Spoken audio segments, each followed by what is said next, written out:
Yo, this is a quick explanation video of how my spine works. It's not gonna be a how-to step-by-step build tutorial because I don't have that much time and it's really not that complicated and you guys know exactly what you're doing anyway. So I'm just showing like how I make spine and how my spine behaves and shit like that and you know just explain how it looks and shit. Anyway, so let's get started. So let me first maybe block everything out that is not maybe arms and let's leave legs in or something like that. Alright, so this is basically just legs, spine and head. Simple as that. And the main spine controls, let me just reduce the number of controls to the basic. And then maybe here, let's not show FKs, so it's a little bit simpler. Alright, so this is it. Spine controls is all this, or at least that's the main package. Right, we got the C, that's for center of gravity, that's like the main control that grabs all the spine. Then we got the chest control, which is IK.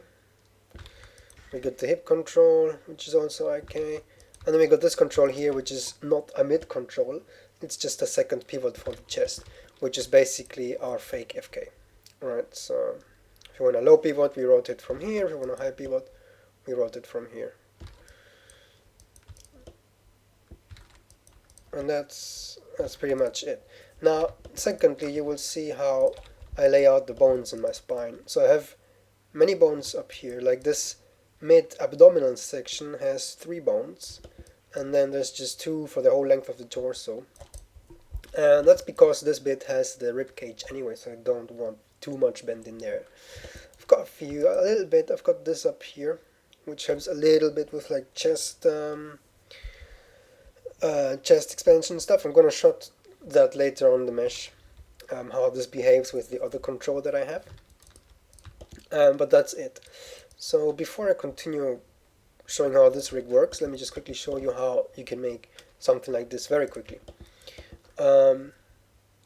So first, let's go to a side view. Right, there's everything still here. Let's just pick like one further back, and then let's just make a curve. It has to be a very specific curve. Let me figure out which one it was. So we click create curve tools. Let's try CV. Yeah, CV is okay. CV is the correct curve, right? So I've just made a CV curve. It only has 4 CVs, and that's the same number of CVs that my spine has. And you'll see why in a second. Alright, so 4 CVs, some might find it a bit too little. If you want more control, you can use 5, and that's totally fine. You can do it. It's no big deal in not doing it like that. So what I do is then I use these couple of CVs to shape the curve as the spine is going to be in. It's okay if it doesn't give you the full shape of the human spine, because that is just in the body anyway. Okay, so then I make controls. Let's make a box control. I think I had a button for that. Or maybe not, maybe that was old. I haven't made a box control in years. No, whatever. Let's use a cube. No, I want a cube. Give me a cube. Okay, so we make one cube there. Alright, let's give it a transparent shader. Get rid of the grid. And then we make another one there. Okay, now these, let's say, are controls.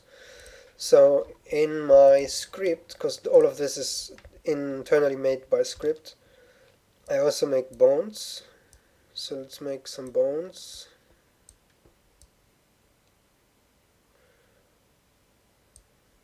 Whatever, it's just oops, not that last one there. Okay, maybe we can, I mean the maybe I want to shorten this one,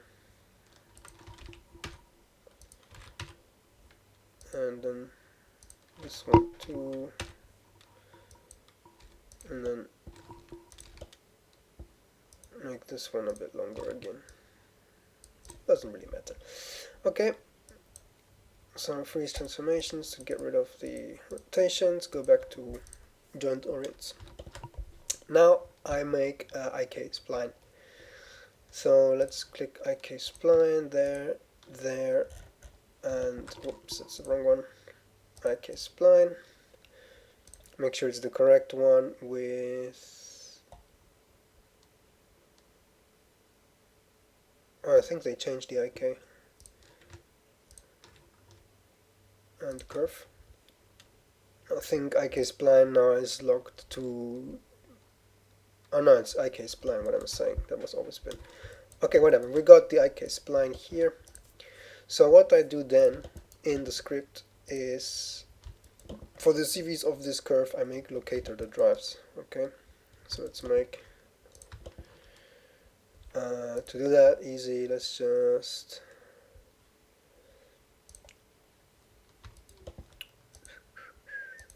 Where was it? Component display CV, like that.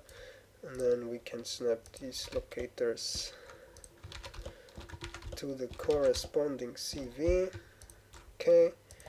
Then next, what we can do is we can quickly direct connect the locators to those CVs. Alright, so we just grab the curve, the shape, get it into the graph, open it up, and then down here we say control points. Then we grab our 4 locators, the shapes, we add those to the graph. Alright, now we have to get the correct order. So the curve starts from bottom up. So this locator is bottom one, then comes that, then comes that, then comes this. Alright, and we basically connect the word position attribute to that point. Okay, so each to each.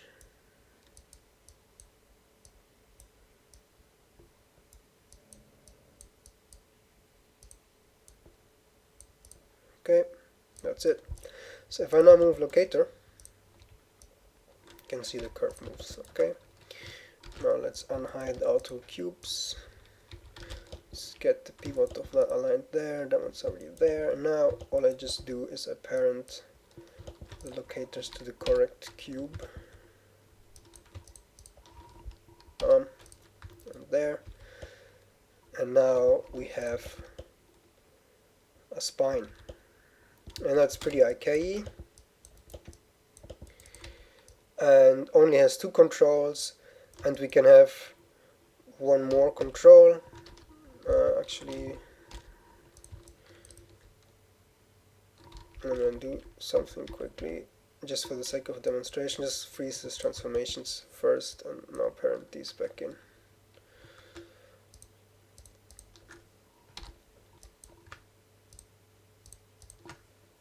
Okay, so now they can now zero them out properly. And then on top of this, you can have your twist controls and all that, and your stretchy spine, and all of that will then make sure that your spine remains also more stable.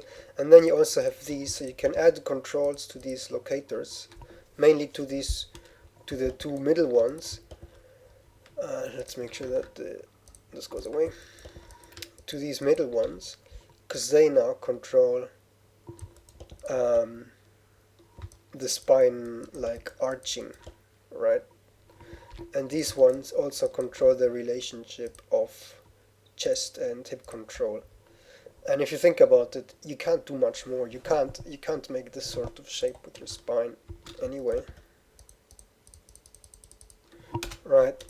Like that, or anything that is that specific, you know. The spine is a very connected thing from top to bottom. Whatever you do here is gonna affect what happens up there. Maybe not super directly, but to maintain a form of balance, the human body counteracts chest and torso. And if you want to reflect that properly in a mechanically accurate in your rig, you can use something like this. If you are animating cartoony characters, maybe that's something different, because they can do lots of crazy, unrealistic things, and maybe for that you want a spine that has a bit more control. and by that sacrificing realism. So okay, that's it for that. That's pretty much it for that spine. I can show you a few features that I added here. So if I go to this control, just a few things popped up, and these guys, they're basically just these like these tangency controls. Basically that's what I mean by tangency. It's just the tangent at which like the upper and lower end of the spine are like aiming at. Right, this is what this point is. Right, so I can make a very straight spine by just putting these guys in line with their controls, and then the spine is very straight, and I can like arch the top or arch the bottom, you know. And then if I move these close together, I can make a rather sharp bend, you know, for as much as the length of the bones allow. So that works. And then I have these guys here, which are basically like a weighting on the hip. So for example, if I pose the character and I animated the hip and all, and I just want to add like a little bit more weighting towards one leg or the other, I can go ahead and do it with this guy. You know, just make sure like the leg lifts up, or like lower this guy down, or move this guy forward. You know, like your character can go like that. I'll show you later with the mesh on and stuff. Yeah, so that's that. Basically, that's that. Yeah, and then the stretchy spine. Oh, because obviously when I do something like here, now this is dragging the head along, right? And likewise, if I do something here, is dragging the legs along. Okay, and there is the here basically if I set the stretch to 1, then it will be fully stretchy, and the head will not follow along as much. I have something here which is called stretch F. If I turn this guy on, yeah, then you get like the full thing behavior, but I have that to stretch off. So you can basically manipulate the stretching and the volumizing of each of these bones in here, but I have that to off. Can't remember exactly why, but that's just how it is for mine. And this anchor basically dictates which so this anchor basically works if you have a semi-stretchy spine. So let's turn it to 0 to really show it. Right, so if the stretch is at 0, pricking this will obviously force the legs to come with, and picking this will force the head to come with. And that is because of my anchor. If my anchor is at 0, I think, yeah, then the hip has the full control, and I can move the torso and the hip will never pick up. And if I move the hip, the head will follow completely. If I change this to 1, it's gonna be change the behavior. So if I then move the torso, you can see the hip is following 100%, and the head is staying put exactly where the torso control dictates it to be. And if I move the hip, you can see the head stays perfectly put. And if I make closer, obviously that then pushes the head up, so you don't want to do that. This is very dangerous. I was also thinking of separating this into min and max stretch, so that, for example, you can't stretch the bones past 1, but you can compress them if you want, or if you need. But I found that my current defaults are like 20% stretch and 50% hip and chest anchoring. The way this anchoring is done is a bit more complicated. It requires a bit of maths and the use of the IK spline correctly using this offset. So I can show you quickly some nodes here. Okay, show you how it's done. So what are we doing here? We are multiplying the something. I haven't looked at this in ages. It's a bit nifty. But the maths for this is very simple, because basically all you're doing is you're measuring the stretch like the percentage of how much the curve is stretched, and then that goes into the IK effect, the IK solver offset, which also ideally is a percentage um, of your curve, but I think that depends on the curve type. So if your curve, let's see what the parameter range is. Yeah, that goes from 0 to 1. So then also this value would go from 0 to 1, and it would go like past 1 if your curve is stretching, or it would go below 1 if it's shrinking, or the other way around. But this can change. So if your parameter range is like from 0 to 6, which in this case would mean 1 param per CV point, but I find it a bit better to handle these things if the parameter range is normalized to 0 to 1. But that's just that thing. Let's show the polygons back on. Okay, and then I can show you a bit of the behavior with polygons on. This might be a bit slower, but yeah, you can see this is now the tangency control for the lower end. Okay, and then this is the one for the upper end, and this one is the one I also use to do something like breathing. Right, you could just move this like forward like this. The head stays locked to the control transforms, not the spine bone, at least in rotation, so that when I do this, this head doesn't like tilt back, because internally this is moving these guys like that, and this guy is changing angles, so technically the head should rotate back like that. But it's not, because the rotation is derived by this control itself and not by the bone. So that's why I'm able to do these types of things and keep the head straight.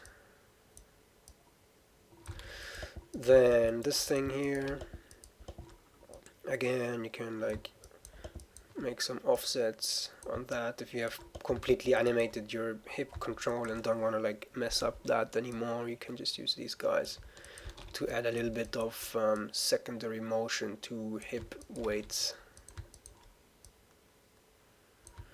And basically the way these guys work is there's a thing point constraint in between these two guys, so it's just in the middle between them, and then it's aim constraining towards one of these guys, and then the up vector is derived by, I think, the matrix of this hip control, and that's it.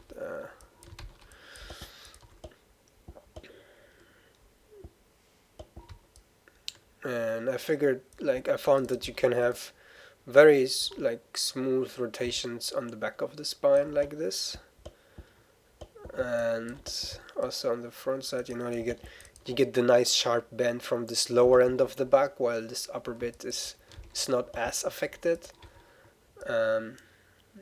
Just keeping it more realistic, so to speak. But yeah, you could change this if you want super cartoony things. You just add like 1 or 2 more CVs in the middle to have a more detached articulation between hip and chest, and then you could either like interpolate that between hip and chest, so it always stays in between them, or you add 2 and then you just parent them onto each other as well, or do some clever FK chain that uses it, or stuff like that. All of those things work. But yeah, that's pretty much it. The spine is not very complicated after all. The way I do twists is by using the internal twist for the spine solver. Where is it? I think it's here. Advanced twist. So I'm just using this advanced twist thing. You can check my options here, and it's very limited, but it works for my tastes. And you could go a little bit more clever by having secondary bones, or by using the using another method that allows for a more clever thing. Because for example, you could like use these types of nodes to derive the offsetting and the rolling of the spine, and then instead of using the advanced twist controls, you feed them into these two. So the roll and the twist, you feed them into these two, and then you can also make use of this twist interpolation type, which will basically define how the interpolation from top to bottom is like linear, ease in, ease out, or both of these things, which is pretty fucking useful. So this is one thing I could suggest you guys do. But yeah, that's it. Got 20 minutes. That's pretty much it. If you've got more questions, let me know. See you next time. Bye bye.